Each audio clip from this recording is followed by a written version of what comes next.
Beaucoup de personnes auraient aimé être avec nous en cet instant-là même où la prière commence. Mais beaucoup sont sur le chemin, Seigneur.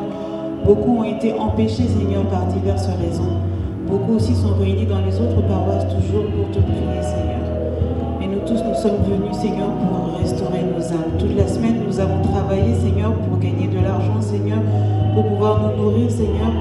Mais tout cela ne sert à rien sans la nourriture spirituelle. Comme tu l'as dit dans Ésaïe 55, Seigneur, nous sommes tous venus pour restaurer nos âmes, Seigneur. Car la vraie nourriture spirituelle, c'est celle qui nous nourrit tout au long de la semaine.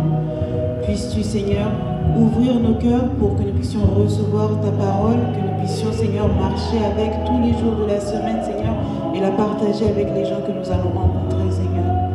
Puisses-tu restaurer nos âmes, que nous puissions être vraiment rassasiés, Seigneur.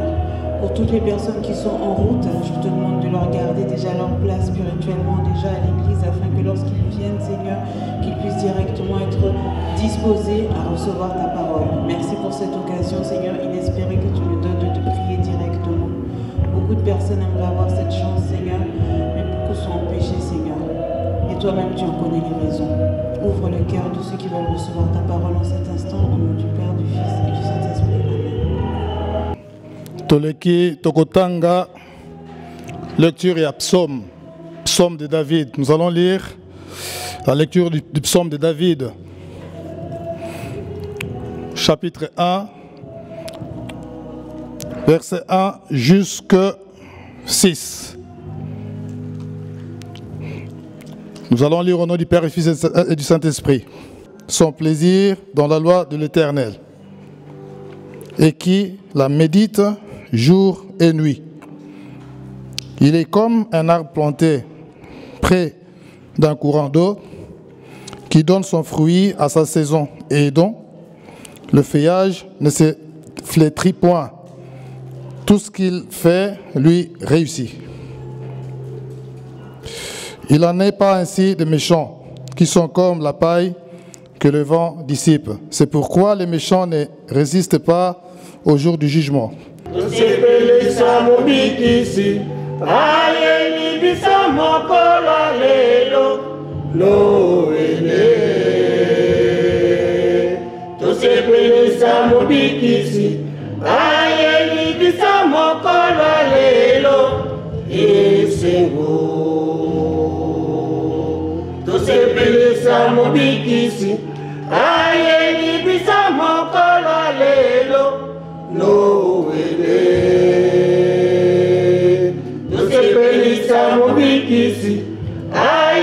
bisa mokolo lelo esengo. Mwana nganzambe ayo tameli.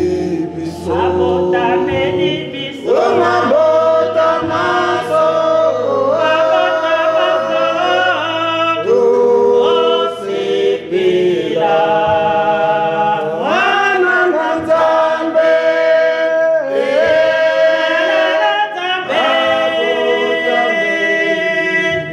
abota meni biso, abota maso.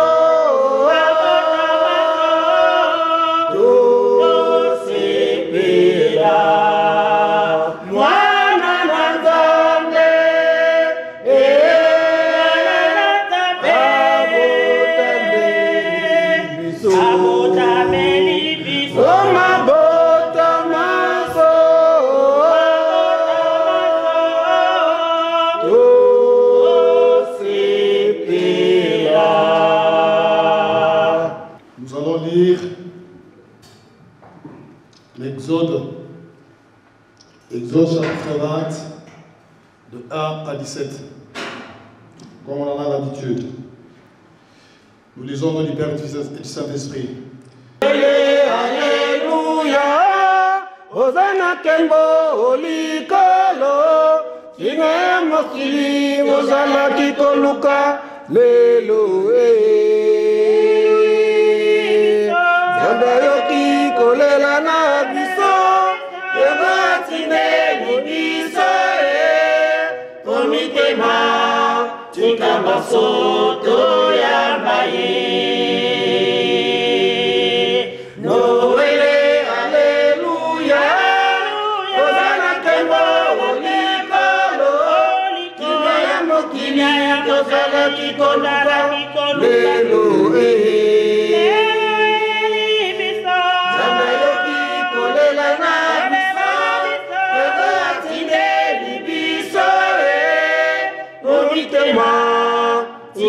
Soto yambaye Asanaki Olikolo Akiteni bisa ose Mwabikisi Tozala kikoluka Ayelelo to yambaye Gembo Olikolo Ekina Aose Yakani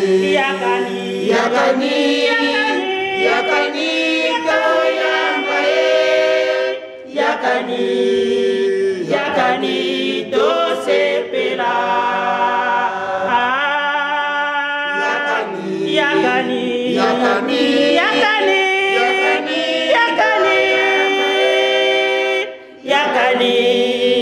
yakani dosepela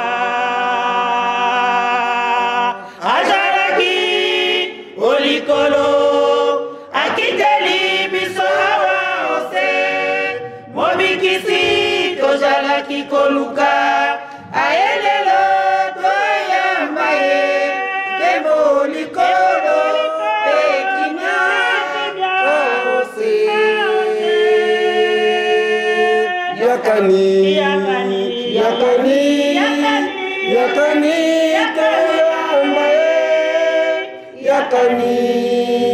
yakani tosepela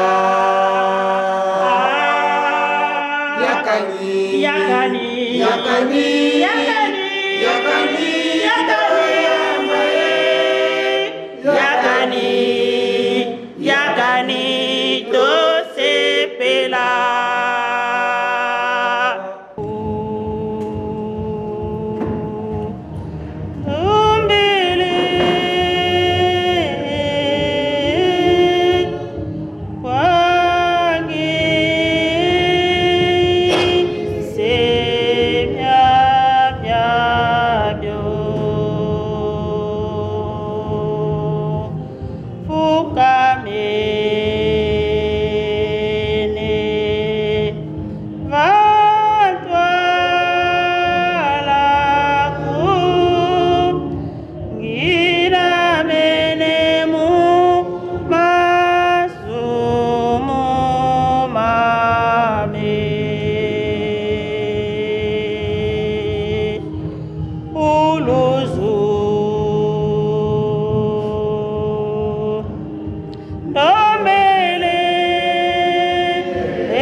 Pelimo Santo.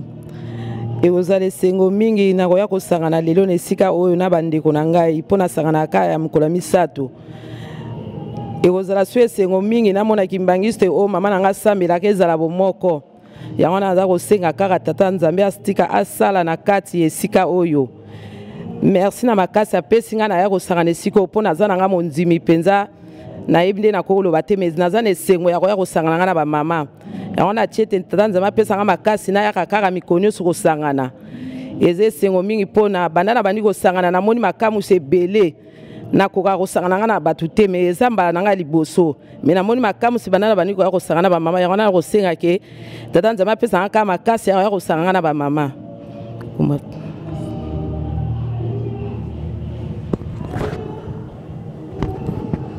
Samba isambanga loma ilomanga Samba isambanga wange yenza liya moyo kinsanga kyamewa kitidadanga wangenza biya moyo yetididila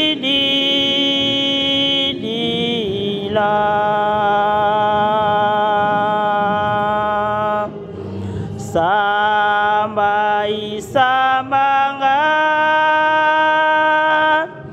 loma ilombanga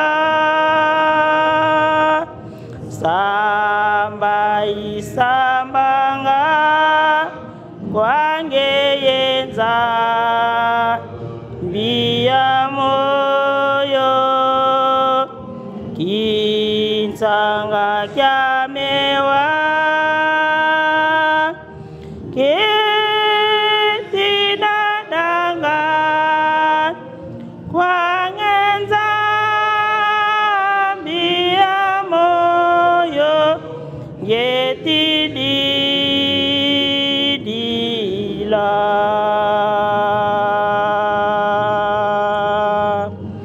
tuka Mungu tuka meluvuvamu lukondolo sambu ilombanga kikondolo kutuvutulu kiami avangadu yoyo ikondolo lululuko vando siange yese fumwame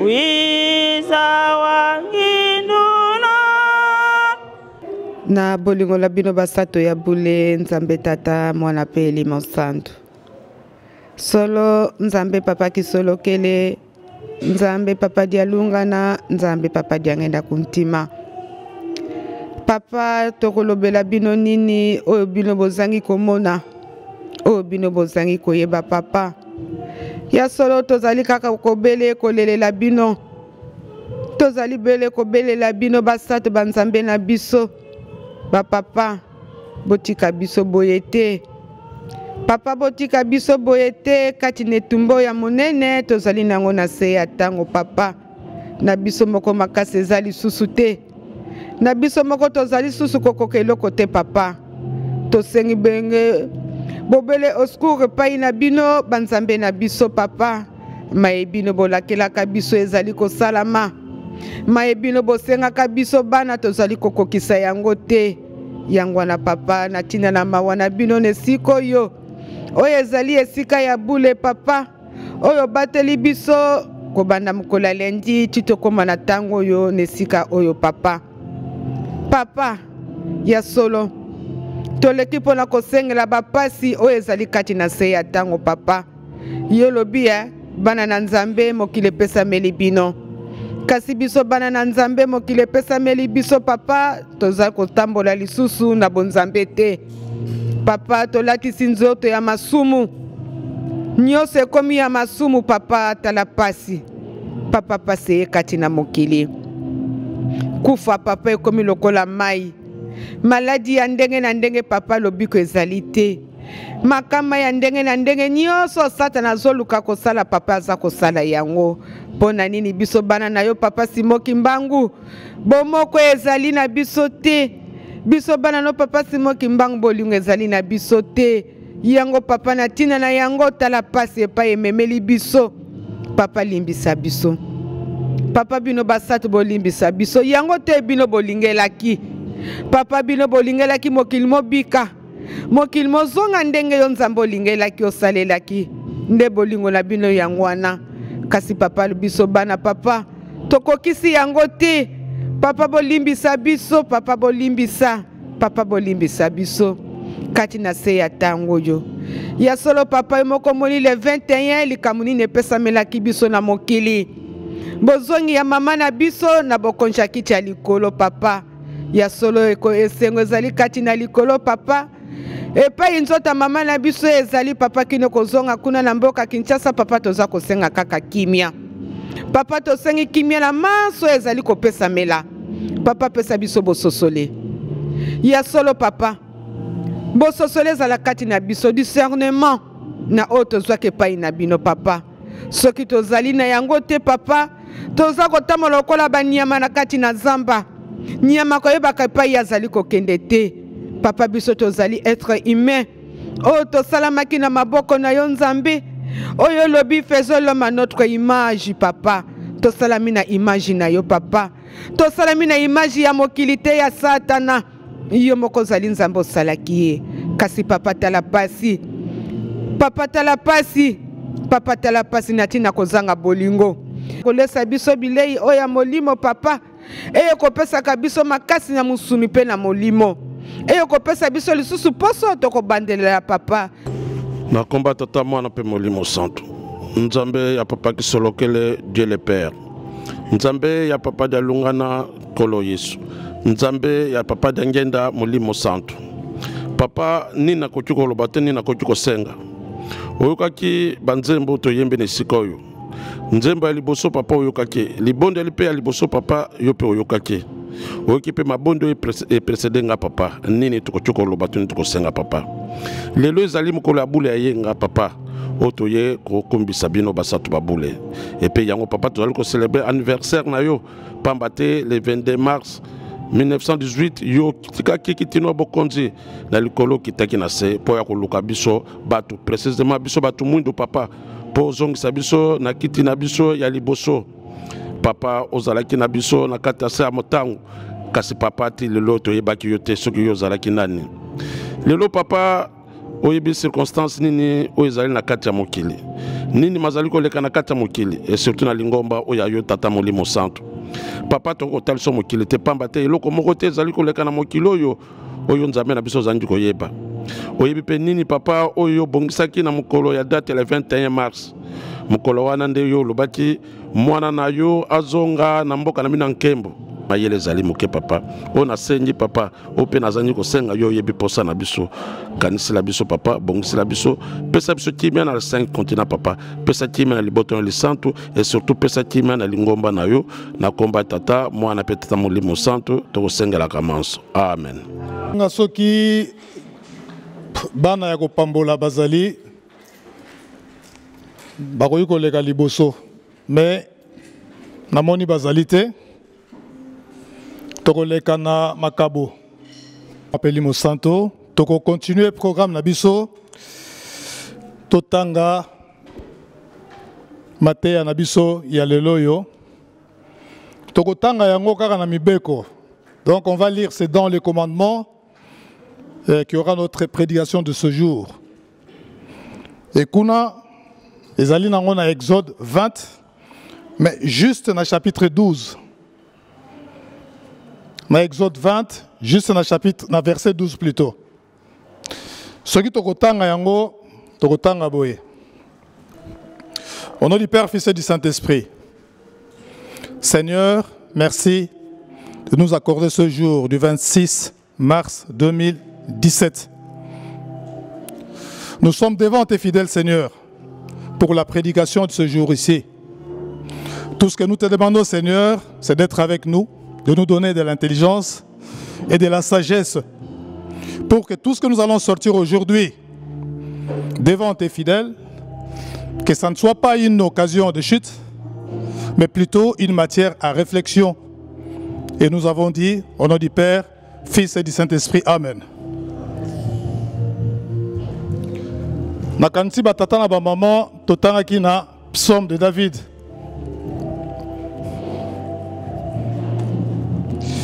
Psaume de David ezali loyembo ya David. Ndenge lelo tozali koyemba kana ba chorale. C'est la même chose en fait. Tozali koyembaka na psaume de David. Totangaki na chapitre 1 de 1 jusqu'à 6.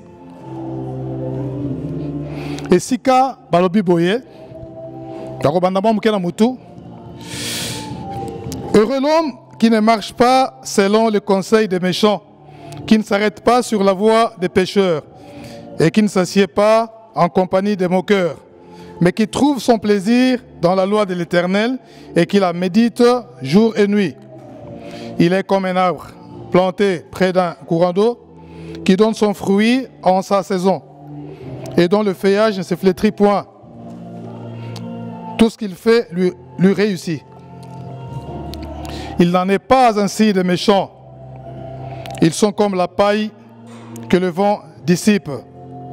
C'est pourquoi les méchants ne résistent pas au jour du jugement, ni les pécheurs dans l'assemblée des justes, car l'Éternel connaît la voie des justes et la voie des pécheurs mène à la ruine. Wane zali psaume totangaki. Nakansi définition est claire. Tous en France, la plupart basalia ou atoyoka français. Ba oyo ba yibi ba langue misusu, ba papa na ba mama, boko yiko sali sakabana, to ba to yibi ba langue misusu yiko interpréter yango na ba langue ya bango. C'est ça ce qui est très important.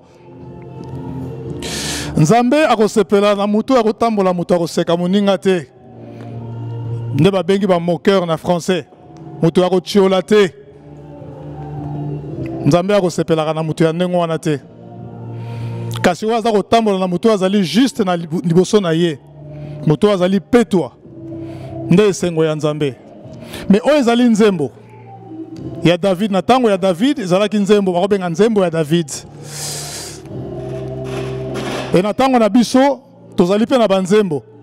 Mais je voudrais juste rappeler quelque chose de très important. Et tango tokomi kotala lelo yoyo, surtout na tango oyo toza nango,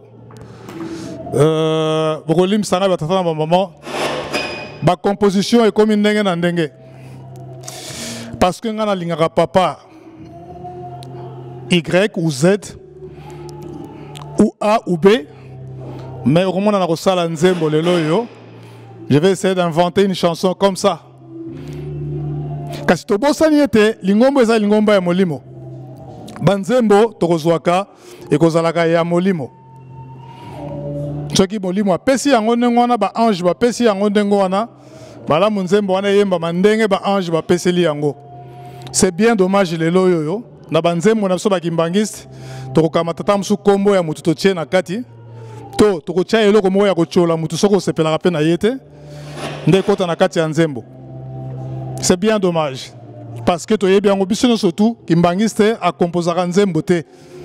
Toutes les chansons sont des chansons qui sont inspirées en fait. Et ko utaka likolo et ko yaka ndengo wana. Donc bizaleli wana batata na ba maman biso atoza na ba chorale. Soko moni likambo eza clair te otuna. Je vais vous dire un truc, tant on a zalaki na 2003 na Kinshasa. Na kenda ko sambela ndenge to bengaka 3 na ko lobala ngango. Nenga na laki na 26. Tant to zako ba 26, to ko ba 26. Na ko sambela na 3, je vais dire ça comme ça. Mais tant on a komi na ko kuta nzembo moko. Nzembo wana ezanga mutu ezanga makolo en fait. Mais baza oyemba yango na église. Pendant l'église, c'était un dimanche. Et ça m'a choqué. Ben alors, bato bayebi caractère ya batoko la babiso. Par contre, quand moi, je vais interpeller le dirigeant. Papa, est-ce qu'en âme et conscience, est-ce que Nzembo yo yembeli biso yo? Ezali Nzembo inspiré ou bien ezali Nzembo yo fandi bik na fei obandiko koma? Ba papa mo na pas cité micro ngo na ngeza makasi ko koma partout tikuna. Voilà. Donc la chanson Kimbangi c'est une chanson inspirée. Mais oyo bino bozo yemba Nzembo ngana moni Nzembo ezo ko tiaka ba kombo ba tu pona ko finga ka batu. Ezali Nzembo bo sali ngo na bik na feuille donc ofandi bo bandiko koma. Nengi ba compositeur bazalaka na orchestre to benga orchestre mokili et tout ce que vous savez en fait. Mais tant que tu benga na sima bino papa Shaolin c'est vrai, tu n'as pas changé. C'est vrai Nzembo wana biso pe to mona ngo mystique. Ça c'est le mot qu'il a utilisé. To mona Nzembo ngo za ngo mystique, mais talaka soki ba pesi biso ngo biso to yembi na biso kaka. Ezalaki na Nzembo pona ko tchola. Ezalaki Nzembo pona ko tchola. Na ko manquer na ngai bino kombo te na ko lobana bino.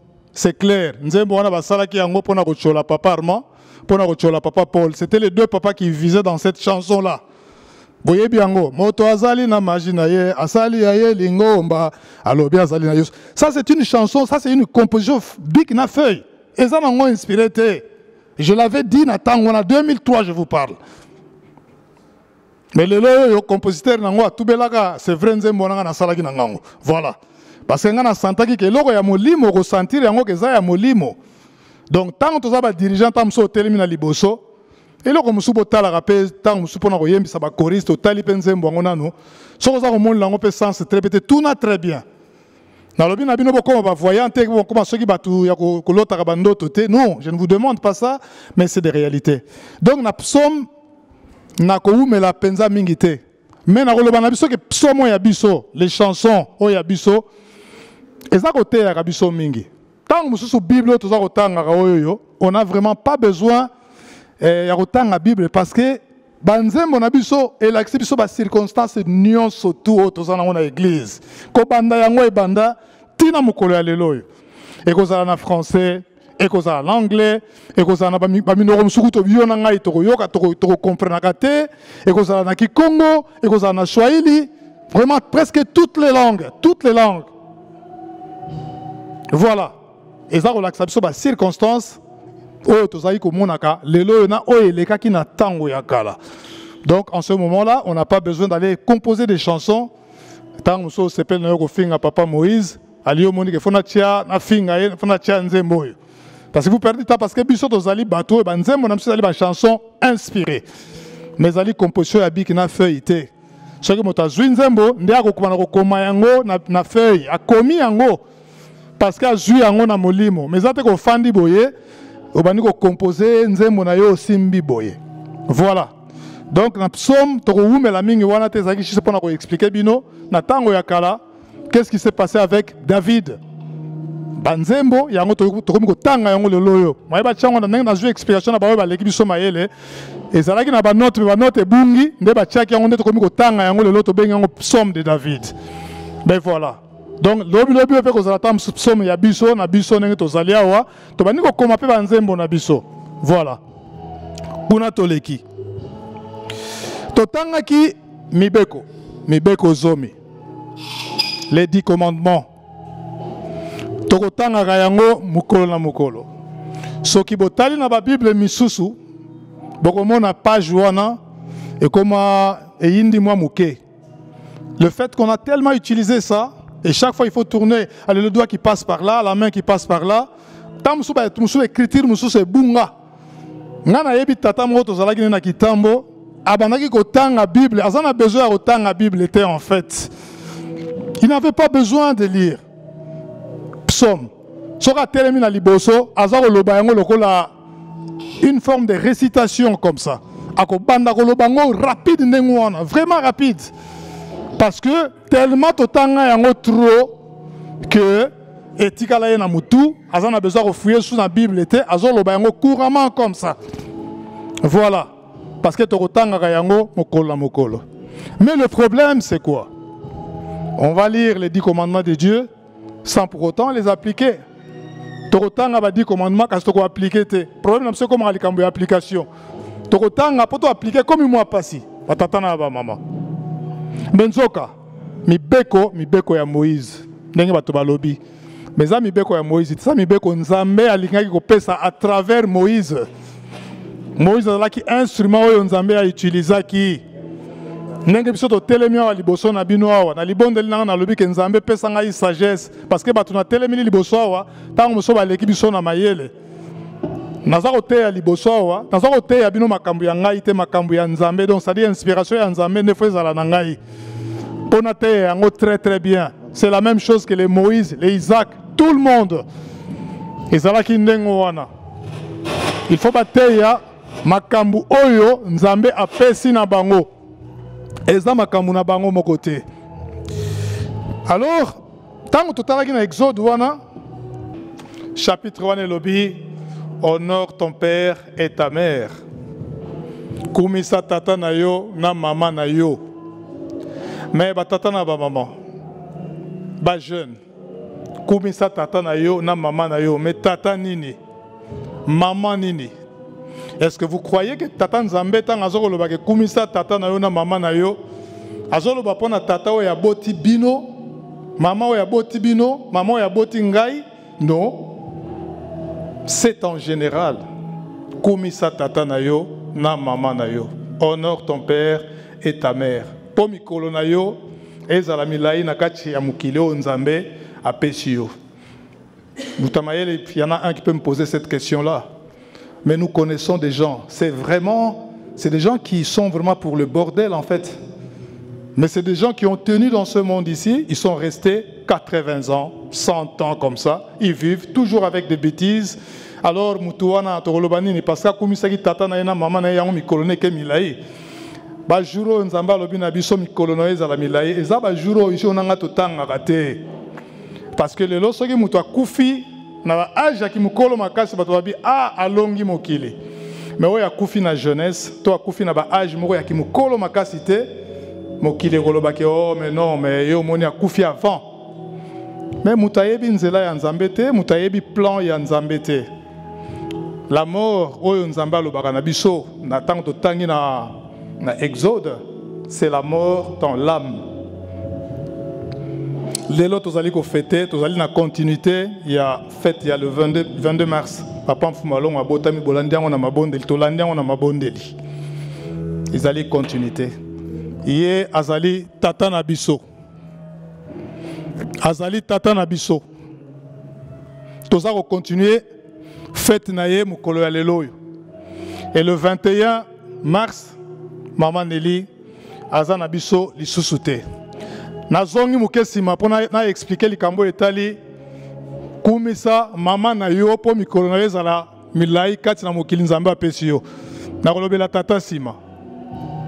Biso tokola ki avec l'éducation de l'église kimbangiste en fait. Papa nangai, maman nangai bazalaki bakimbangiste. To bazalaka bakimbangiste, to bazali bakimbangiste. Donc, bisoto kolaki avec cette culture kimbangiste. Natangi na l'école catholique. Ngai. J'ai fait les universités, c'était les universités catholiques. Alors vous connaissez très bien dans le catholicisme, ndenge ni basala ba imposaka moi qui catholique na bango po bato ba yekola eloko wana. Ce n'est pas mauvais, c'est dans le positif parce que ça makambo ya nzambe. Ben voilà. Donc en principe ngai na koli na éducation wana na bekol nga na tangi parce que bekol nous atangi primaire, tina yeko ke na secondaire tout ça. Na kena université, c'était toujours catholique. Donc il y a moi moké makambo itali catholique. So na linga na koma sango na linga pena koma sango pona yebi makambo. Allez. Ba serment c'est ça le maranayebi makambo belé ya catholique. J'étais kimbangiste. Papa Mfumalongo ateyi biso mingi batata na ba maman. Ateyi biso mingi. Mais pratique oyo ngai papa o na telemi liboso na bino na salaki yango mingi pa ya maman. Nazalaki mingi na maman Micheline. Totanga ba komo po boyebaka. Nazalaki mingi na maman Micheline kiaku. Pratique na ngai banayi kozala mingi pa na ye parce que ozali kotambola na ye mingi. Na cadre ya Fluki, l'air wana, nazali président ya UJiki na Kitambo et puis dirigeant des zones ya Fluki. totambolaki mingi na maman kokende ba lutendele kokende ba nkamba kokende ba boy totambolaki mingi na maman. Donc j'ai appris beaucoup de choses na maman et j'ai appris des choses positives à tata na maman. Je suis pas là pour faire sa publicité, non. Ce n'est pas sa publicité. Dans une importance. Il y a ba maman paix. Les loyaux, c'est bien dommage hein, tant que tu as à l'église les loyaux. Tu as là ba maman bazana valeur té. Ba maman bazana valeur té. Je répète encore, ba maman bazana valeur té. Mais pourtant, bozali bakimbangi c'est le rôle ngai. Maman Mouilou a tambusaki église yo pendant des années. Une femme qui n'a pas étudié, elle n'était pas aussi intellectuelle que ça. Pour attendre sa église yo. Tant papa Simo Kimbangu azali susute na bonzoto. Mais c'est la maman qui est restée. Et elle a dirigé l'église. Tiko fandi sa église denga ko fanda denga to mona ka lelo oyo. Mais parce que papa Mfumalongo était très sage, très intelligent, azamu mutuneti yo na ngaite atosaki maman na ye et maman na ye makamuni so azalaki na ngazali ko pesa na mwana. Na lobi kombo ya papa Mfumalongo, pourquoi? Parce que le jour na ye. Parce que le lot komi obligé tant to koleka na liboso poto teya. Soko lobi likama papa Mfumalongo, il faut lobi likama papa Kulu, ya papa Kulutu, il faut lobi likama papa Mfumambanza. Vous êtes obligé. Soko lobi ndengwana te a omoni akaboli. Je vous tiens en garde pour ce genre de choses. Lelo yozali le 22 mars, tout ça les continuité dans comme le 26. Tout ça lobi likambo ya papa Mfumalongo. Azwaki biloko ezalaki pa ya maman na ye qui est maman Mouilou. Yangwana ya tambuselaki pe lingomba parce que azalaki na respect mingi. Yangwana mikolo na ye na mukili e umelaki mingi. Mais maman on tambusaki. Voilà. Kasi lelo yo tant to kotalaka, on le voit. Les mamans n'ont aucune valeur. Ah ba maman ba maman te. Ah ba maman te. Ah mibali oui. Bakimbangiste, je pense que tous mes camarades ont un examen de conscience dans ma comportement news tout ça parce que ils ont même magabiso na biloko mususu ya kitoko te. Et c'est bien dommage. Voilà. Kumisa tata na yo po mikolo ezala ebele. Ba papa na ba maman. Na seki muke parce que tant on a retenu la histoire ya papa Mfumalongo. Oyo tozali ko benga lelo yo. Ah, yeka papa Simo Kimbangu. Mais moi, je peux vous poser cette question-là, mais pourquoi vous êtes ici? Qu'est-ce que vous faites ici? Qu'est-ce que vous faites ici? Qu'est-ce que nous faisons ici? Je vous parle des années 70 et quelques, 60, 75, ou je ne sais pas moi quoi. Dans les français, les belges, 75, je vais vous parler. Bisobana Mike, Nazaro Yemba, na chorale de dirigeants. Tokei Gotala, Papa Kulutu. Et pas na Gombe. Tokiti na Royal, tobeti ma tokei te pa ya papa Kulutu. Toke ko yemba. Biso ba papa Nziama. Ba mama Élysée tout ça, tokei. Kasi to komi kuna, to bandi ko yemba banzembo, to yembi banzembo na Gombe, to yembi na mingongo kauki papa Kulutu abimaka te. Avani na kacha chambre. Bingongo poussa lembi azako bimate na l'air musuto moni makelele makolo ezako ya soit azako benda makolo toyeke ah papa Kulutu démarche yango wana ndaye ko bima tango akomi kuna tata na ba maman c'est quoi la question de papa Kulutu? Écoutez-moi très bien hein. Les parents ça il faut expliquer bien à vos enfants.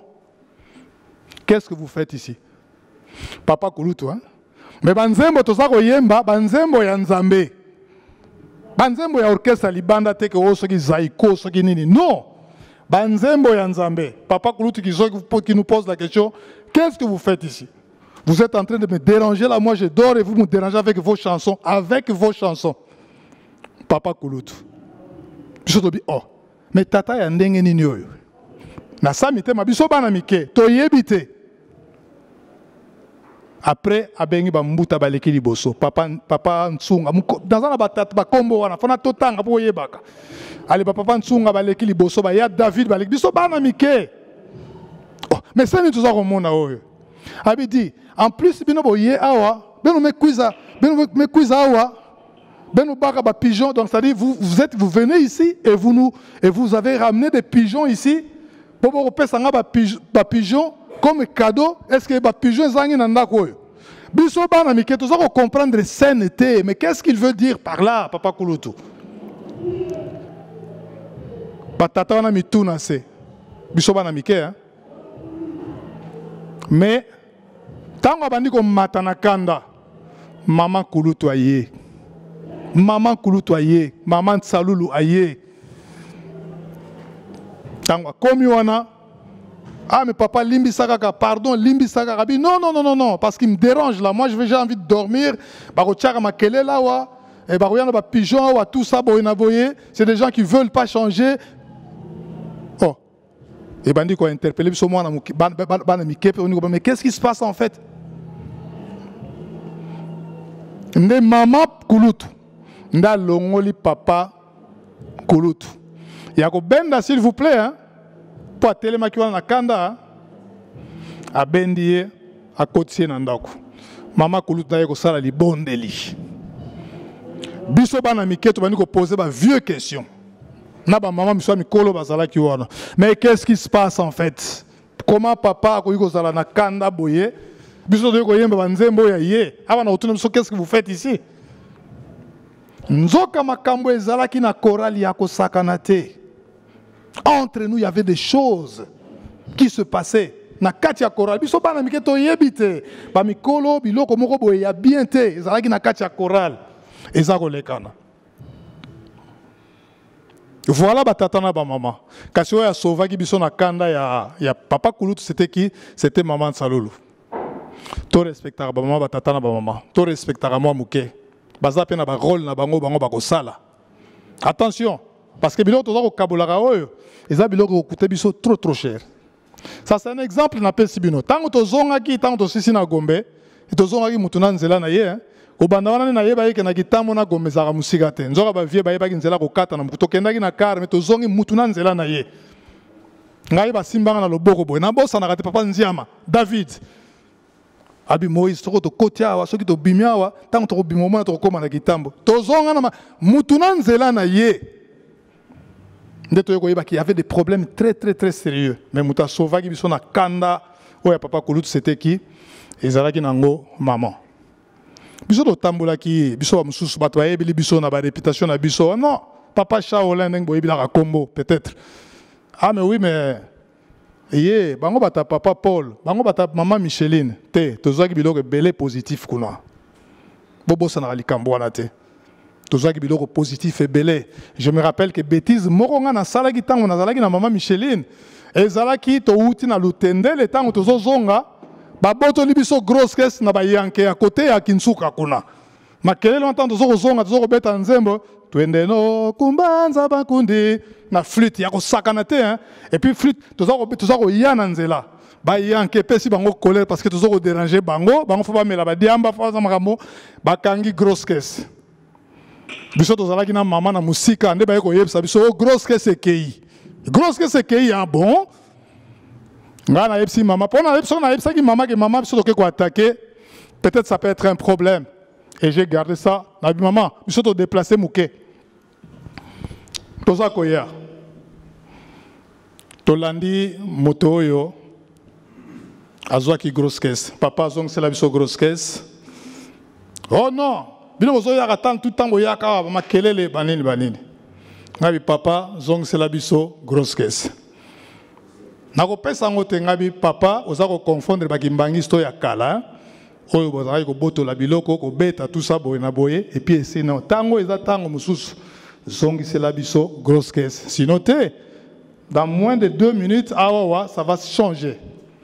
Alors oyo salemaki to ke na ba détail te za na tina te. C'est ça la bêtise au bisoto sala. Mais tant que tu mais c'est la grosse caisse du groupe. Cette grosse caisse a été achetée, tu somba yangona mbongo. Et zo sala musala ya papa Simo Kimbangu. Mais tant que maman Micheline a yoki que papa Shaola kendaki kuna parce que bitumbe mai kuna ko sarate pour récupérer. Bango pe bazaki na force hein. Kasinga na zwa ki reproche ya ko sakanate. Mais pourquoi vous avez pas nos sali ndengwana papa? Pourquoi nos sali bongo? Omoni maman. Mais pourtant, toweleli église. Mais évidemment, tu exagérais qui parce que les flûtistes dans l'air, tu as une réputation, il y a des désordre tout ça, tu exagérais qui il y a une place faire tout souka. Et ça, exemple, ça repère Sarabino, pour payer Sabino Mamouké Makasi. Bon négligé, ceux qui maman bazana musala ya kosala, bosala kayango, nenge boza kosala na mibali pe la même chose. Voilà. Tozongi na likambu ya tata na biso, papa Mfuma Longo. Je peux vous le dire, je peux vous le garantir. Mais dans un rang spiritualité, comme il est là, tout le monde devient prophète. Dans mon écoute sur Facebook, papa Nigo explication ni maman Nelia Koufeli. Oh, mais qu'est-ce que vous en savez vous autres? Mais il y a les, on est devenus fous quoi. To comme il est bon ma autonete ndegeni. Bah tu vas définir, hein? Vas définir. Mais j'ai envie de répondre en fait. Oh, mais pendant une avant Koufa vous pensez que c'est profession anate. Papa Mfuma Longo n'est pas content. Kozala la nzambe mususu liboso na ngai te. Papa Mfuma Longo n'est pas content. Batata na ba maman. On est allé trop loin dans la bêtise. Papa Mfuma Longo n'est pas content. C'est dommage que technique est trahir Mouké. Mais problème est athée. Je suis choriste. Koloba yango pem na Kikongo. Nzembo na lobi engwedina ya kala mubeno. Luna boka ngina tambu dilako. Mais j'étais avec vous. Boko benga na royo kabinote. Mimoko silwa yidi kamunzaya yo. Silwa tomba nkumbwa nani tanini. Vous allez inventer beaucoup trop de choses. Mais boko luka nani yango akobate la biloko na bino bozo sala wana. Lelo yo batata na ba maman. Les kimbangistes. Totelengani. Tosali makambu ya ndenge na ndenge. Je suis passé une fois ici, dans les bondes de Nalobaki, on a échoué. Parce que biloko il fallait tout ça, tout ça kokate. Parce que nous avons sauté d'une façon ou d'une autre. On a exagéré.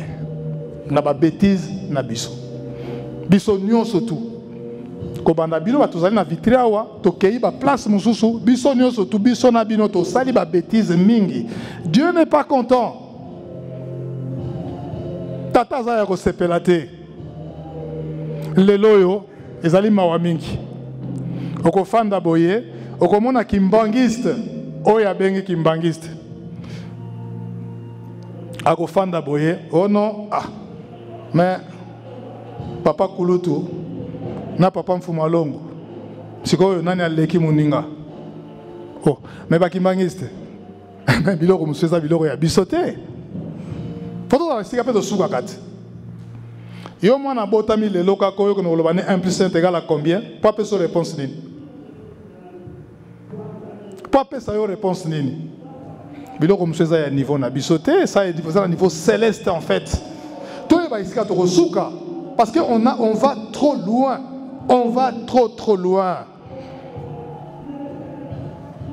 Et tata Nzambe kolo yesu tata molimo santo baza ya ko sepela te. Kozala na nzambe mususu liboso na ngai te. Kumisa tata na yo na mama na yo po mikolo na yo ezala ebele na mukili o nzambe apesi yo.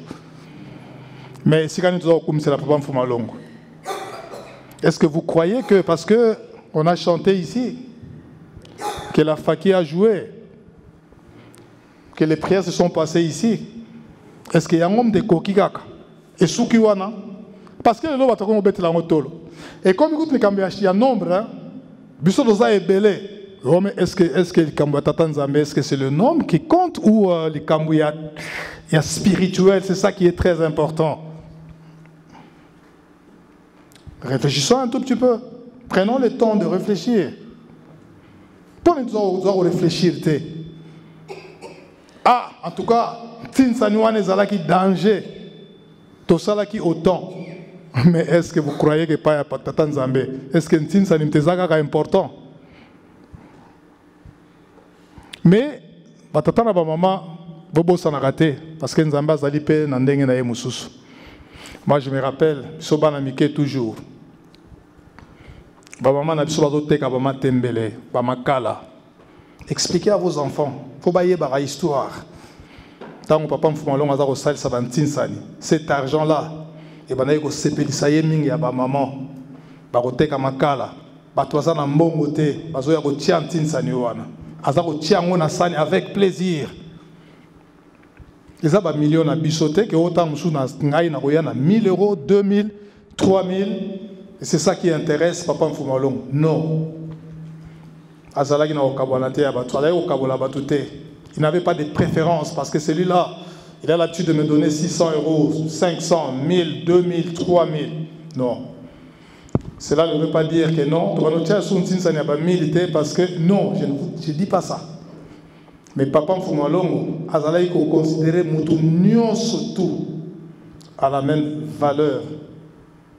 Mais les résultats, bisonyo soleloyo, papa Mfumalongo, non, y était. Et baton susu, on est s'approprier kutu ki Mfumalongo kutu ko leka. Romona ba on a ba geste, romona ba on soki na makambo soki ya ndenge nini. Ils veulent être plus que papa Mfumalongo. Attention, batatana ba maman.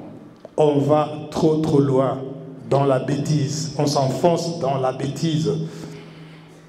Et ça, le problème, il y a le monde n'est pas tranquille. Je ne sais pas ce qui est tout le monde a rangoté, ce qui a évité, mais le monde n'est pas tranquille. Au revoir la télévision, autant la télévision mais tu auras que de bêtises. Moi qui vous parle, je n'ai pas l'habitude de rester avec les enfants pour regarder la télévision. Parce que ça peut commencer une très belle émission comme ça, éducative. Mais à la fin, c'est des bêtises qui vont se passer devant la télévision. Aujourd'hui là, c'est des bêtises. Et moi, on est là au temps pour la. Et papa Mfumalongo, est-ce que vous êtes sûr qu'il est content? Il y a Zanzambe Azoua. Azanzambe Azoua. Tango achemi beko na ye esengeli bisoto landaka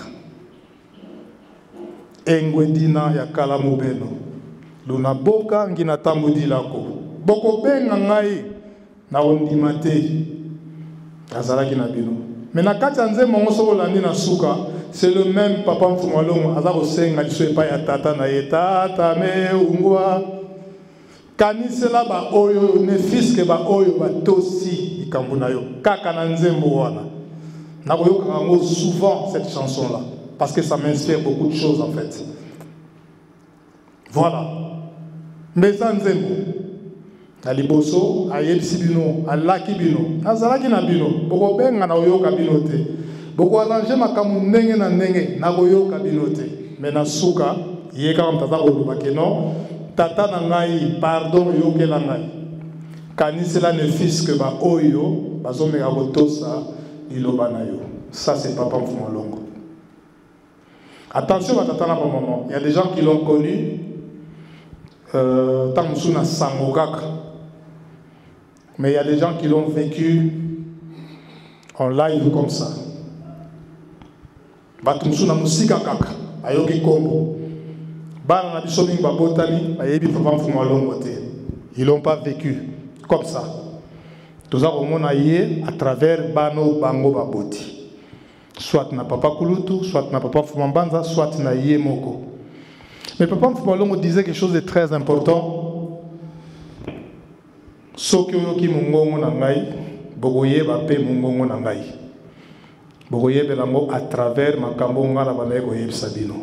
Kasi soko yoki tango mususu peza mungongo na ngai, mais makambo ezo salema ezali ya ngai te, c'est-à-dire que za mungongo na ngai te.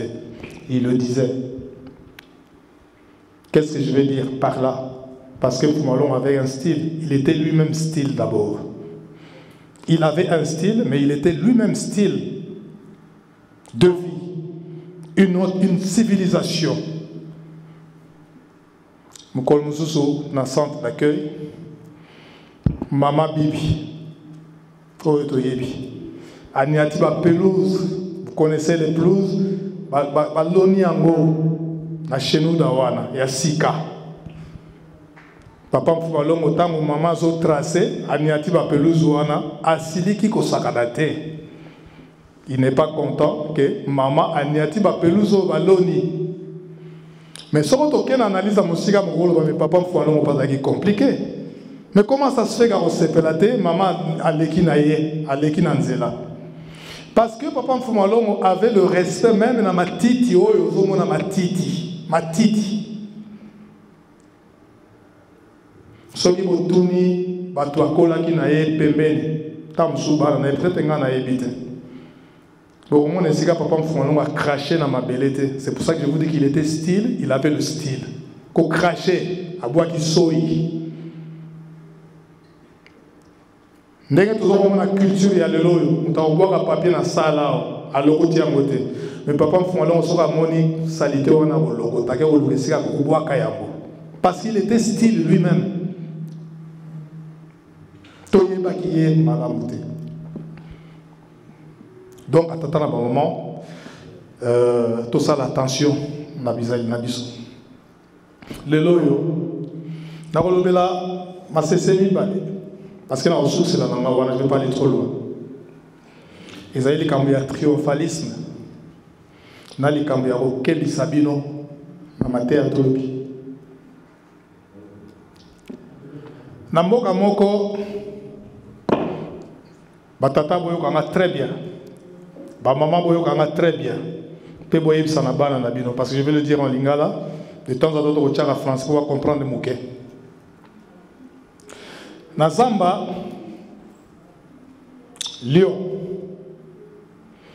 alobi ngana bongoli motema. Akamacha kati mandefu boyebi ndenge Lyon azalaka ya mobali kati mandefu. Alobi abongoli motema. Alors, face à sa fête, il y a mon aîné, mais il faut bailler. Alors, on a fait Maka coupé Azalaki, le singe, il était là. Mais le singe, lui, il était vraiment ami à l'antilope en fait. Azalaki, camarade d'antilope, Makasi.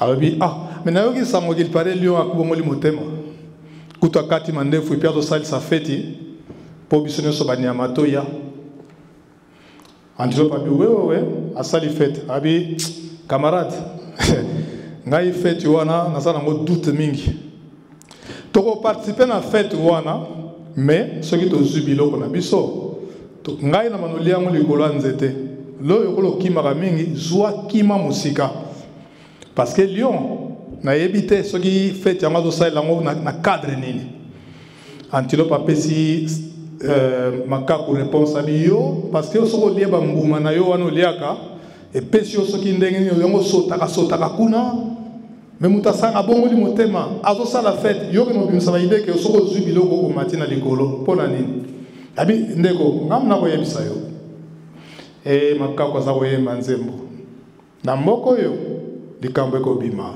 na mboko yo likambo ko bima na mboko yo likambo ko bima bato bazo koseka bazo bine na nzembo wana na fête mais makaku nta composa ki nzembo wana yebitina. Alors la suite c'est quoi? Fête banyama nyonso bazo leka banzoko bakaima basisi banguma banyonso to bazo leka lui en famille parce que ba invité na ye mais tango antilope ameli masanga mingi akei kozwa biloko liboso ya Lyon akangi ye abomi ye aleye devant banyama nyonso to bazalaki wana makwaka alobi omoni ayoki sango nalobaki na bino na mboko oyo likambo ekobima. Lyon achangeaki te azalaki na posa nyama oyo etikalaki ya lia ezalaki antilope bomoni bopesi ngai raison bato bapanzani na fête la fête finie bato bandi ko reprocher Lyon. Mais pourquoi tu as fait ça? Pourquoi? Lyon a pesi bango réponse. Alors bien bango, je suis le roi de la forêt. je peux me permettre de faire tout ce que je veux. Oh, ngana rolinga rosala, yango na rosala parce que nazana muto ya contredire ngaité. Je fais ce qui me plaît. Or, Ngungi, le moustique, Abino, yo va roi la forêt, tu peux pas te permettre ya rosala makamne rosala. Biso sozana droit na zamba oyo. Parce que tant que basala ki zamba oyo, basala ki biso nyonso tout. Basala ki yo morote, ceux qui yo zali roi. Nous allons voir peut-être qu'on a un lion, mais pour nous, on a un moustique. Batata na ba maman, t'as la moustique, t'as la lion. Moustique, à boudé, n'importe le va à boudé, a dit non, on a konzi ya ba nyama, konzi na ngaite. Lion na kanda, on a lingo sauté, a kanga moustique, à côté na zolo. Tango à côté na zolo, on va dire au soir, le moustique. A ça la rôle na ya moustique. Azako soit lion, ko soye, ko soit. Azako benda e makila. Lion na kanda wana. Abani ko kino beta mutu na nzete. Abeta mutu kuna yalo kaza soka beti mutu na nzete. Ke abeti moustique en fait. Comme kuseza ko sale na zolo ya osakana te. Lion ayeko le malali na se. Akufite malali kao nengto lubaka. Moustique abimi abia omoni ozaka no roate ozaka mukonzite parce que ngai na gagné na minute mais yepe moustique oya melaki makila ya lion atondi na makila yepe na tour na ye abandi komona ke non yepa comme il est chef siko aza kotambula aza kotala kate parce que auto gagné nyama moko ya munene qui est lion et finalement le moustique est allé tomber dans le toile d'araignée. Akoko koyana nini ya araignée wana.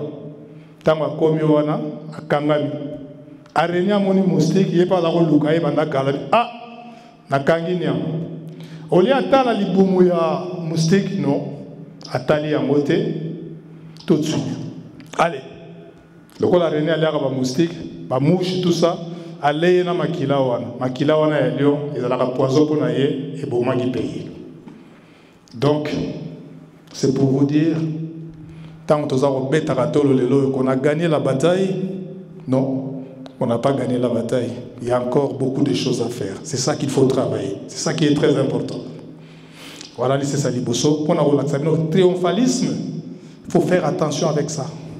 Ah, on a conquérir l'hôtel, on a gagné le camoutel. Attention, peut-être pour gagner la note.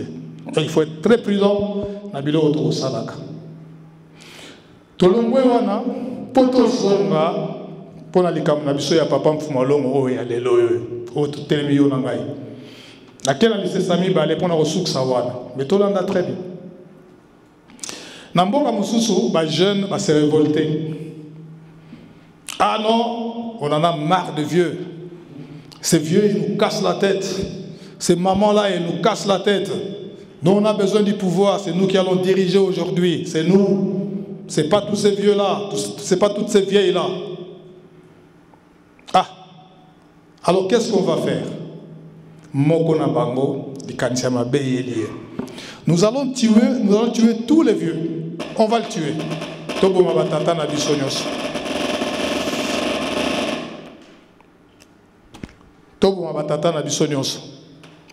Il faut pas koufa. Naba maman na biso tobo bango nyonso bakufa. Bongo bisoto zo bokonzi. Wana mayele ya mutu. Ah bon, tout ça la nini. OK, ça va. Oh, nous ça na tata na maman, aza vivant, il faut ko boma bango. OK, y a pas de problème. Ba jeune wa bani ko boma ba parents na bango. Oyo kuna bomi mama, abomi papa, oyo kuna bomi mama, abomi papa, abomi noko, abomi koko, asali boy. Mais jeune moko, azalaki très sage en fait. Mais connaissant mon père ou ma mère, mais ces deux-là, je les reproche de rien du tout. Mais pourquoi je vais tuer mon père? Pourquoi? Mais même si tout le monde a besoin de me parce que moi, je n'ai pas besoin de ça. Mais pourquoi je vais le tuer? Pourquoi? Pourquoi on a ça là? Non. Qu'est-ce qu'il a fait? Azui tabac. Une chèvre. A Kati Kingo. A Boaki Makela Libosa porte. Yandako. Bata commission d'enquête bazala ki na mboka wana batatala ba maman. Baza ko vérifier ndako nyonso tout ceux qui ba parents nyonso basili. Tant ba komi pas les jeunes wana ba monika makila libosa porte abi oh non c'est bon. Donc c'est-à-dire bomagi tata na ye ba trace yango ya makila ba leki na bango nzoka mwana wana bombi tata na ye na se ya mbeto. Mwana wana bona ndanga très bien ezali sese. Mwana wana abombi tata na ye na se ya mbeto parce que mwana wana azalaki na mayele. Kumisa tata na yo na mama na po mikolo na yo ezala ebele na mokili nzamba pesi yo. Abombi tata na ye na sa mbeto. Ok, ba vieux nyonso basili, ba vieille nyonso basili. Mais maintenant, qu'est-ce qu'on doit faire? Il faut te fêter en haut parce qu'il faut te comment bakonzi. Alors pour te fêter en haut, tous en abilo akoliate. Il faut qu'on aille chasser. Il faut que na zamba. On va aller chasser. Batrala bakeko chasser. Ba jeune bakoti na zamba. Ba bandi ko chasser ko ba sanglier, ba nini, ba nyama nyonso ya zamba ndenge boyebi. Ba bomi. Ayi bon. Si vous avez des coquilles, vous avez des tozonga. Oh, mais en fait, vous avez un chef nabiso, mais vous avez un chef nabiso. Chef nabiso, vous avez un chef nabiso. Oh, mais non, il y a quelqu'un qui boy. Oh, bon, non. Balandi chef nabiso, va dire chef, balingi na nguma. Nguma linga mie. Anaconda ya bien pensa linga mie. Ma bomi na noté. Atie mutu na yebo est prêt à melayer en fait. Ah mais chef akangami na mutambu, chef bakangie, chef akangami. Ba jeune ba yebele. Na ba flèche tout ça. Na minduki. Ah, photo bo manguma oyo. Tant baza ko charger ma sasi boye. Moko na bien mais on est bête. Mais ceux qui te tirent nguma oyo.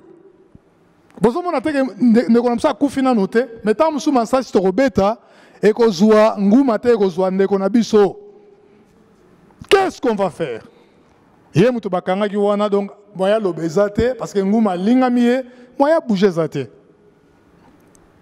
Qu'est-ce qu'on va faire? Mais yé pe chef na biso c'est lui. Yé mutu na ba idée wana que tous les vieux faut ba kufa po biso zo bokonzi.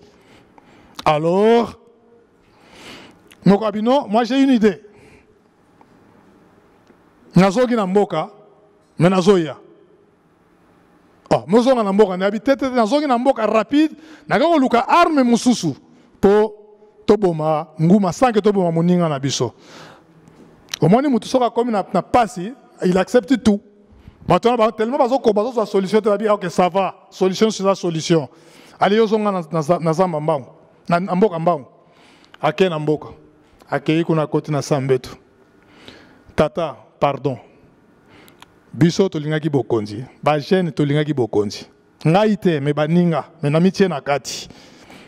Me na sika biso tokei ko na zamba, chef bakangie na minute oyo, nguma linga miye, mabomi ye nanu te. Chiko papa to sala nini? Papa bi ah. Moi na ngai je vais faire un geste. Eza pona yo parce que auto saki ngai. Ngana sali bino mabete na sali yo mabete. Ce geste là oyo posé, ya on a ko biki c'est la baninga na yo mususu. Parce que parmi bino ba innocent pe bazali. Mais to ko biki ça yé ko ba innocent bazali. Loko lo sengi na ko sala yango. Kamata soso ya mobimba. Il prend un coq. Soko komi kuna kene na soso ya mobimba. Soko komi kata mutu ya soso na misu ya nguma. Buaka soso wana. Po soko kati soso mutu akufa kati. Je ne sais pas soki ba soso na mino ya poto. Mais soso ya mboka soko kati ye mutu akufa kambala moko te. Il a encore un moment où il doit faire ça avant akufa. Soko komi kata ye mutu. Ah papa yango kabi oui. Salo na yebisio. Mwana na kamati soso. Akei. Akati soso mutu. Aiboze lana laksabino na negi ba yebisi ngai. Mais nani ayebisio? Habité. Na lobaki na mino na kolobana mino après. Ba kati soso mutu. Tango ba bwaki pemena nguma boye. Nguma ataka ngini ya munene ndenge nini. Mais soka moni soso. soka moni soso aza wana pembeni na ye akotika nyama wana akopreferaka na olie eloko moke soso. C'est ça. Abani kofungwama abani ko se délier ti akeko kanga soso atiki jeune wana. Allez ba loko ti jeune wana, il était KO de toute façon parce que ba brisé ba côte et tout ça, il était complètement KO. Allez nguma landi soso bakamati ba libérer ndeko na bango bazongi na zamba na ba nyamo kutu ba bomaki na zamba batikali ko bossa na ngona tellement somo eleki mingi bazongi na mboka. Oh mais di yebisa biso mais ndenge ni yo oke kozwa soso oye obwaki et puis nguma tiki nyamo ya muneno ya zalaki muninga na biso alandi ne kaka soso wana. Qu'est-ce que tu as fait? Abi oui, je vais vous dire la vérité. Tango bozalaki ko boma batata na bino bolandanga très bien. Bato baza maele bako expliquera bino un jour. Tango bozalaki ko boma batata na bino nga na bomaki tata na ngai te na bomba kiye parce que tata na nga salinga mabete na bomba kiye na se ambeto. Je l'ai gardé sous le lit comme ça. Yé muta yebisi ngai sala boye. Voilà. Résultat pe yango. Ah bon? Ah mais c'est pas possible tout ça bon boy. Bimi sa tata na yo. Akia bimi si tata na ye. Abi tata na ngai yeyo. Abi ah mais alors mais ce qui n'engwana alors biso ba gêne to la na biso madame to mais c'est comme ça bomi ba tata c'est trop tard. Mais tala mutape biso sagesse yeyo. Balingi bazong sa tata wana mokonzi na moka tata bino merci fils pour ce que tu as fait de moi, ce que tu as fait pour moi. Merci beaucoup. Je suis obligé de quitter ce monde. Je dois partir. Tata wana kufaki sur place. Abi bon, ngana kei, ngala expliquer mayele. Mais bon continuer là, bon continuer bino. Mi moko silo idi kwa munzaya yo, silo tomba nkumba na nita nzembo na ibisa kibino. Boko sala makambe belé.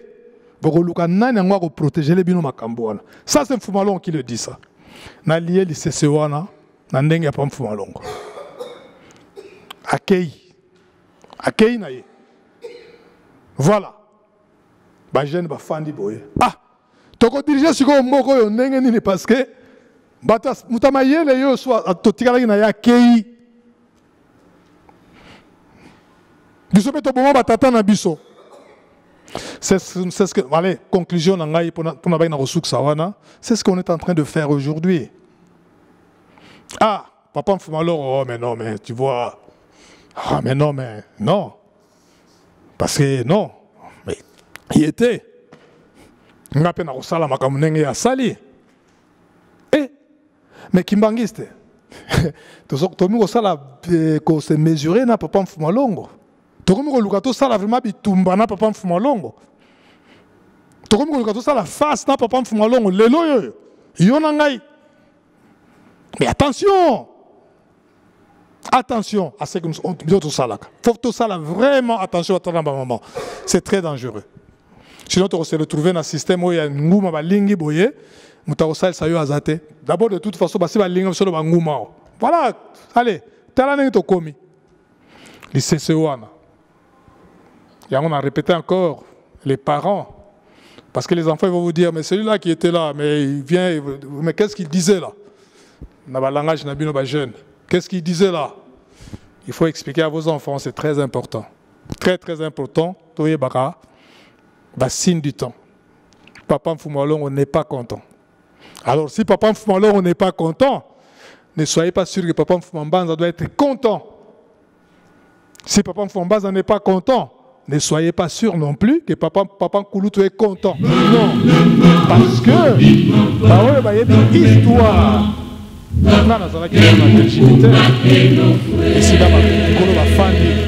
Groupe Abatumoro Bakeko Funda Makamé Papa Mfumalongo et Papa Nkulutu. La ville Vorde. Bamuta, Nengezalagawana Kaka. Comme ça se passe aujourd'hui. Bakeywana Kunao, papa, et Toye, et Painayo, et tout ça, Boyena Boye.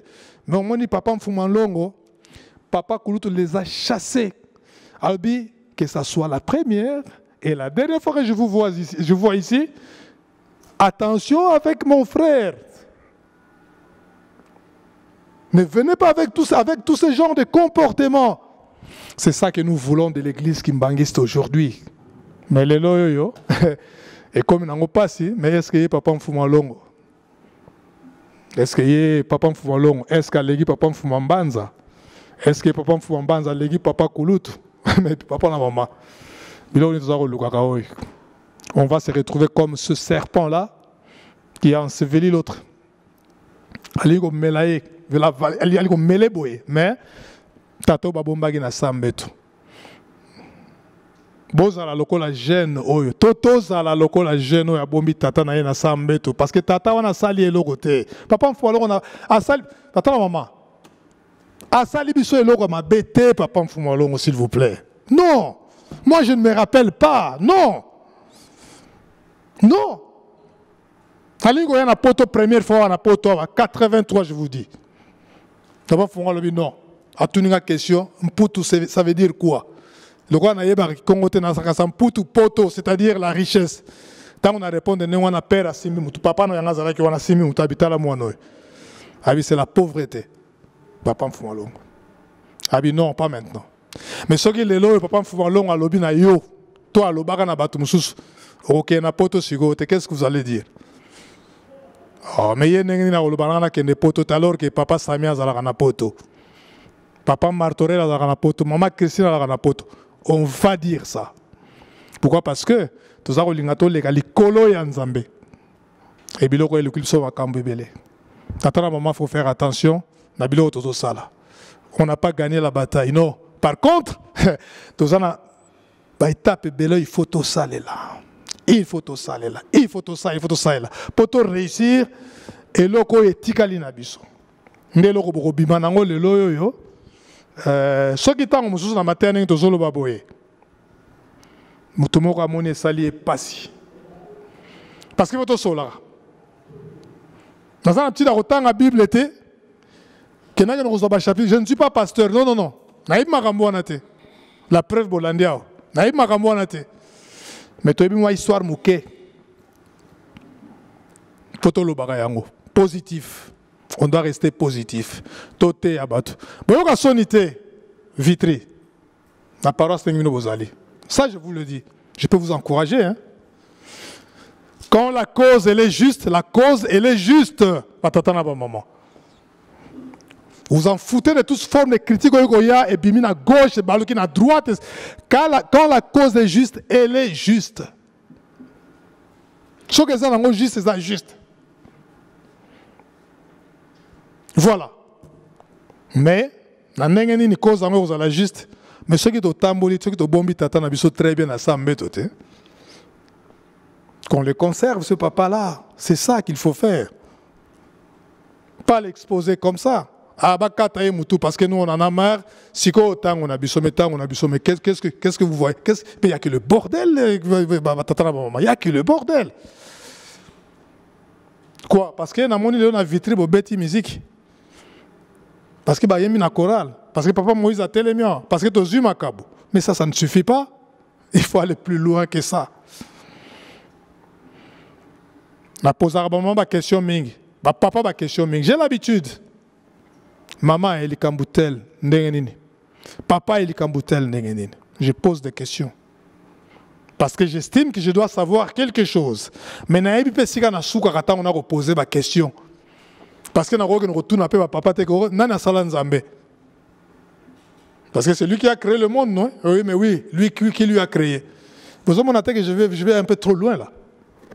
Oui, mais qui a créé Dieu? Total, il ma classe. Mais il est sorti d'où?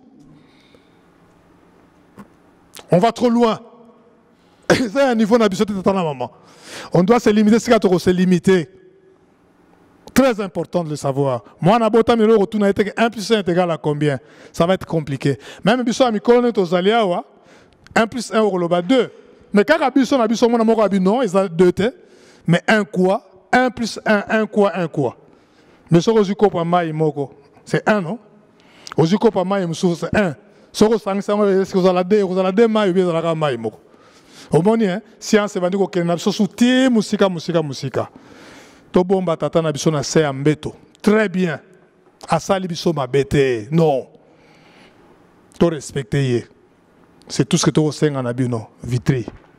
Baninga nabino basali. To baninga nabiso basali. Dites-vous bonjour. Faites ça. Créez l'amour. Misala ezali. Bosala misala. Ko hésitez. Contribution à l'Ikamoutel. Faites ça. Faites ça.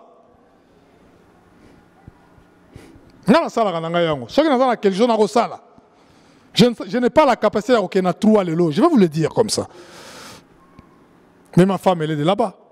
Ma tongue, je suis dit, ça va, ok. Ah, kuna kutu balibi, tu as un kendolo, tu as un musalaboy. Zoata 10 € va faire ça. Je contribue. Parce que naïbi ke biloko ane osai sabiso. Binopé la même chose. Ce sont nos frères. Ils sont de gauche à droite. C'est pour ça qu'on demande cette unité-là. C'est ça que Mfumalongo veut. Cette unité-là. Et là, Yazaro Luka Yangwana Papa Mfumalongo a télémili. Cette unité-là, il veut ça. Et c'est très important. Mais t'as la déception au PC pas inaye. Oh non, allez. Papa Bangote, photo bon bango. Parce que les choses en a besoin beaucoup. Mais oui, mais la chanson, il dit ça très bien. Et le bien, très bien.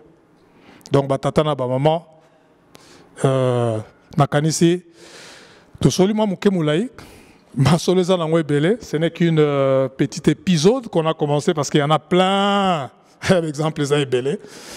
Bala sima soki nzamba bongisi to kosola. Soki mutu moko esali epasi nenge to telemi liboso awa, po to pesa moi explication mi balé misatu. Bolimbisa biso. Je répète encore, je ne suis pas pasteur, non. Je suis Papa Moïse, un point, un trait, un flûtiste, un musicien, un point, un trait. Donc, je suis Nangaywana, na combattant m'appelle mon centre de télémato toto bondela. Prions. Notre Père qui est aux cieux, que ton sang sanctifié, que ton règne vienne, que ta volonté soit faite sur la terre comme au ciel. Donne-nous aujourd'hui notre pain quotidien. Pardonne-nous nos offenses, comme nous pardonnons aussi à ceux qui nous ont offensés. Et ne nous soumets pas à la tentation, mais délivre-nous du malin, car c'est à toi qu'appartiennent le règne, la gloire, la puissance, au nom du Père, Fils et du Saint-Esprit. Amen.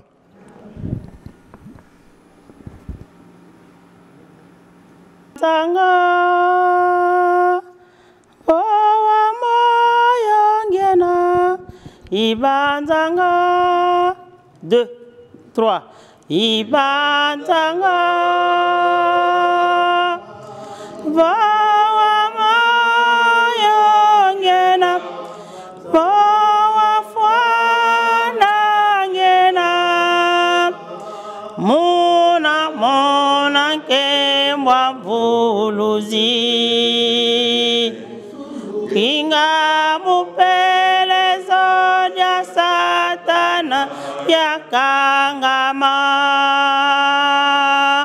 Ibanzanga Vawa moyongena Vawa fwana ngena Muna mona kembwa buluzi Kinga mupelezo ya satana ya kangama Fumwame izidi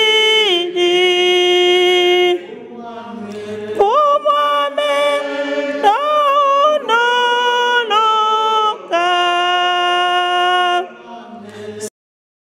Ilumumava gumambi Upuluza ya kembera Silisilu mumavangu mambi Upuluza ya kembera Fumwame Fumwame Isi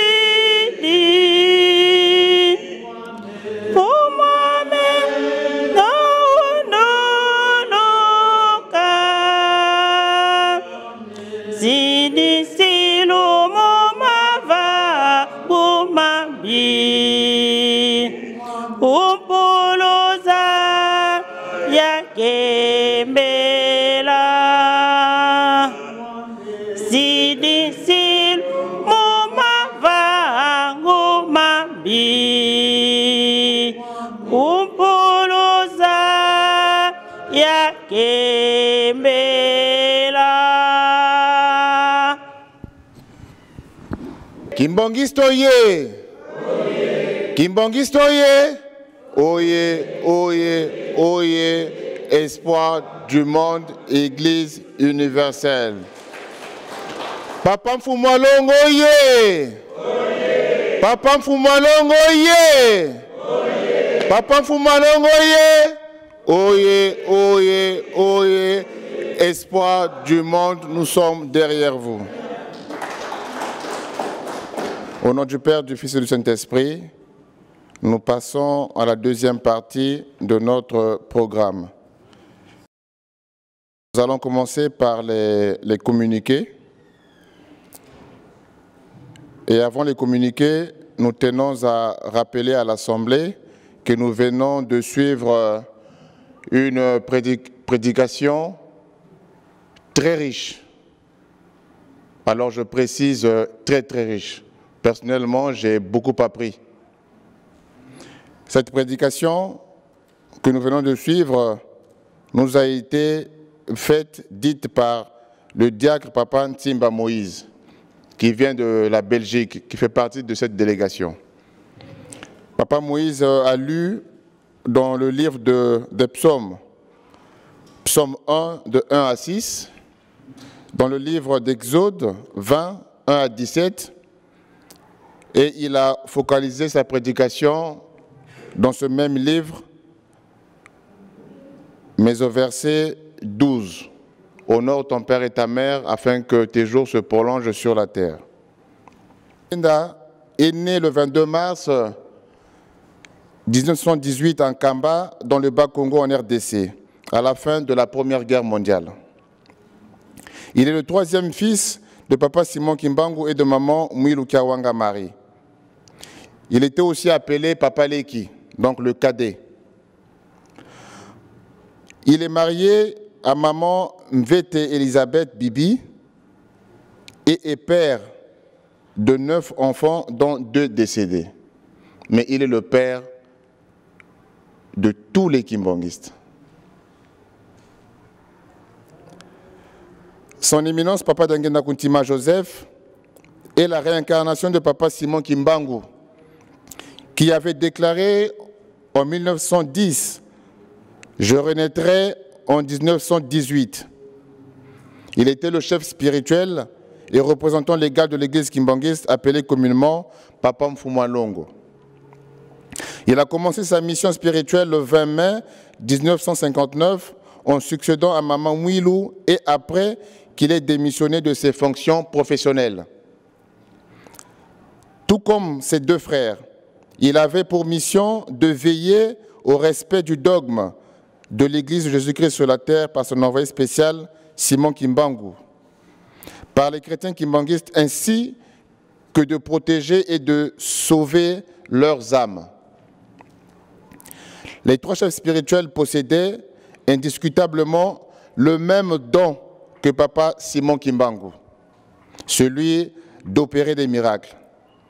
Papa Dangenda a poursuivi l'œuvre de Papa Simon Kimbangu, telle révélée par le Seigneur Jésus-Christ, et commencé le 6 avril 1921 en Kamba, en la matérialisant.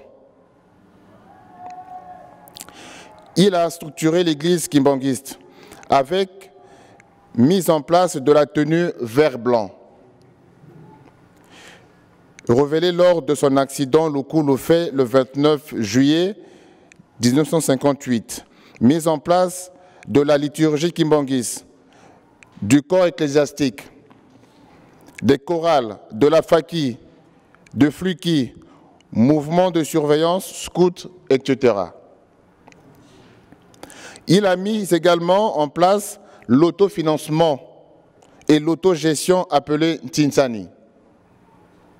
Il a fait construire des temples, paroisses, des écoles, universités, dispensaires, hôpitaux et des bâtiments administratifs dans les 3 Congos, en Afrique, Europe et Amérique. Il a aussi écrit la prière du 6 avril, que tout kimbanguiste doit réciter pour la purification de notre âme. Il nous a fait lever la main, fait sauter sur la croix, fait rentrer à la retraite spirituelle, puis les soirées spirituelles et préparé au pardon du péché originel. Il a voyagé à travers les 5 continents pour parler de l'avènement de Papa Simon Kimbangu comme envoyé du Christ. À nous les Kimbanguistes en particulier, il nous a révélé d'innombrables secrets des cieux, comme la matérialisation de l'Église kimbanguiste venue du ciel et descendue sur la cité sainte Nkamba. Révéler la rébellion de Lucifer contre Dieu. La réelle raison de la chute d'Adam et Ève dans le jardin d'Éden. L'origine de l'homme noir et de ses 3/4 de richesse spirituelle. Ses principales recommandations sont l'amour du prochain, Bolingo, le respect des commandements et interdits kimbanguistes, Mibeko, et la pratique de bonnes œuvres, Misala. Le 2 janvier 1992, il nous a fait part de son testament divin. Un jour, vous vous demanderiez, mais qu'est-ce que papa nous avait dit avant sa mort?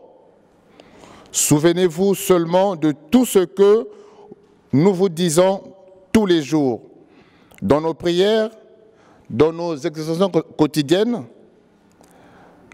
Nous adressons des messages à ceux qui ne sont plus sur terre, à vous qui êtes présents et à ceux qui viendront dans les temps à venir. Si nous ne mettons pas en pratique ces 3 recommandations, nos souffrances ne finiront pas.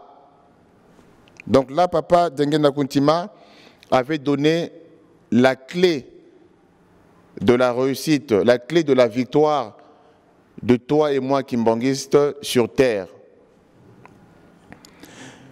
Le 19 janvier 1992, Papa Dengenda, accompagné d'une petite délégation dont son épouse arrive à Genève, en Suisse, dans le but de suivre un contrôle et des soins médicaux.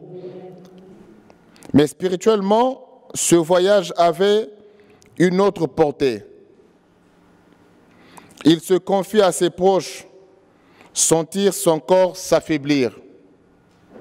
Hospitalisé dans un hôpital à Genève, il nous quitte le mercredi 8 juillet 1992 à 12h30 précise. Il a été inhumé le mardi 17 juillet 1992 en Kamba, Nouvelle-Jérusalem. Voilà le propos de circonstances qu'on avait en mémoire de Papa Dengenda Kuntima, dont nous fêtons aujourd'hui la 19e année.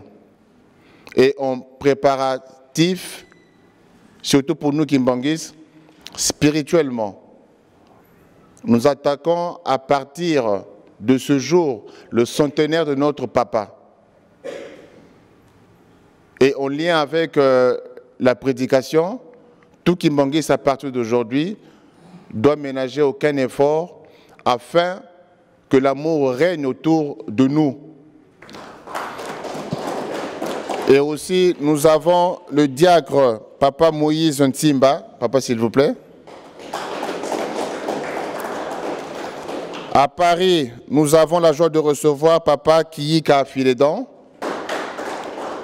Toujours à Paris, nous avons Maman Nzumba Jackie.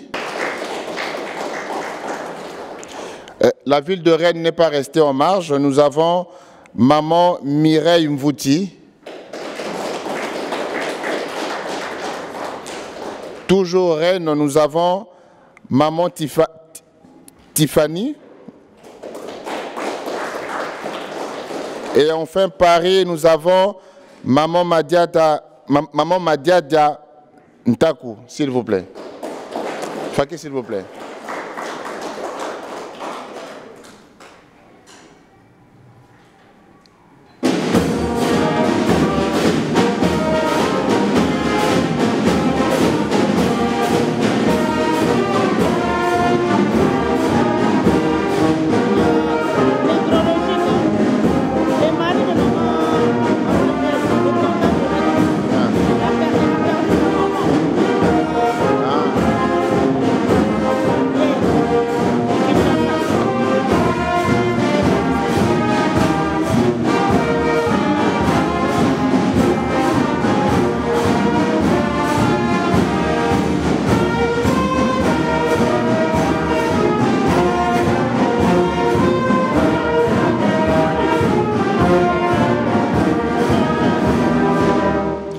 Saluons nos papas et mamans au nom du Père, du Fils et du Saint-Esprit. Au nom du Père, du Fils et du Saint-Esprit. Veuillez vous asseoir s'il vous plaît.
Esprit au nom du Père, du Fils et du Saint-Esprit.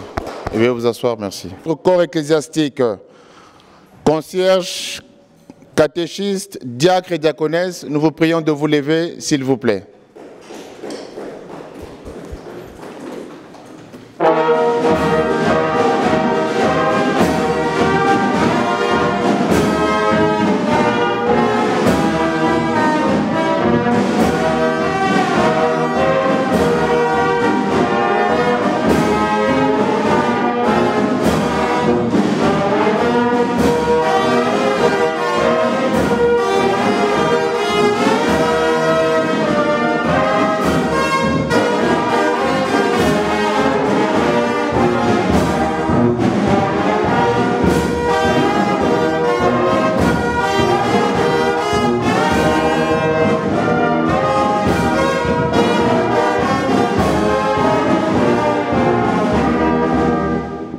Saluons nos Mbuta au nom du Père, du Fils et du Saint-Esprit, au nom du Père, du Fils et du Saint-Esprit. Veuillez vous asseoir, s'il vous plaît.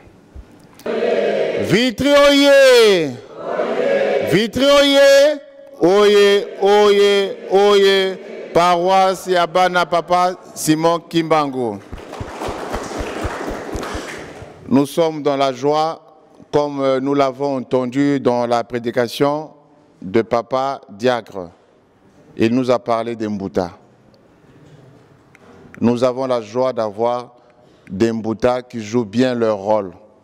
Nous allons alors très respectueusement demander à nos papas pasteurs, Papa Walembo, Papa Nzimbu, de vous lever, s'il vous plaît. Vos enfants vont vous saluer.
Saluons Nombuta au nom du Père, du Fils et du Saint-Esprit. Au nom du Père, du Fils et du Saint-Esprit.